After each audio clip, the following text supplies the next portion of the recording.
করছে, কোনো দিন 80, কোনো দিন 90, 100, 110। আবার দেখা যাচ্ছে যে বৃষ্টির দিনে কিছু লোক কম আসছিল। সেভাবে আমরা কাজ করে যাচ্ছি এবং ইনশাল্লাহ পানি যতদিন নিষ্কাশন না হবে, স্থানীয়রা যেভাবে বলবে সেভাবে আমরা পানি বের করার জন্য চেষ্টা করব।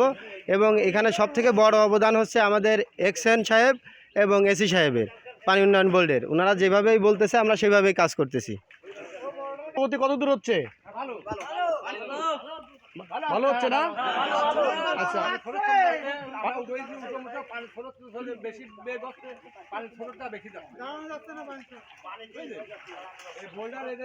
পানিতে দাঁড়ানো যাচ্ছে না স্রোতের কারণে। তাহলে এই যে কাজগুলো করা হচ্ছে সফলতা আসছে, তাই তো?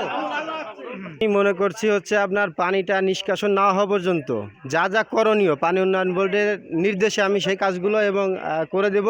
এবং স্থানীয়দের সহায়তায়, দুপাশে যারা আছে এদের সহায়তায় আমি কাজগুলো করতেছি এবং সুন্দরভাবে তাদের ক্ষতি না হয় তাদের কাছে শুনে মিলে সেভাবেই করতেছি এবং পানি খুব দ্রুত নেমে যাবে আমি আশা করতেছি।